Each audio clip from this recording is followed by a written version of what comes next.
Welcome back. Now, if you are not specifically knowledgeable about areas of HTML code, you can ask ChatGPT in order to help you to create instances of HTML code. And you can write your request in plain language, and you can allow ChatGPT in order to give you an output that you can try. And to do that, all we need to do is to write in the command as we want to see it. We're now going to write in our command, and we're now going to click Enter.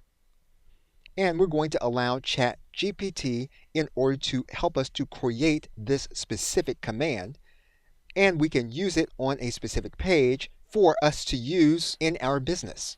Now, you want to make sure that you copy the response to a separate area. You also want to make sure that you keep the information in your chat history so that you can find it when you need it.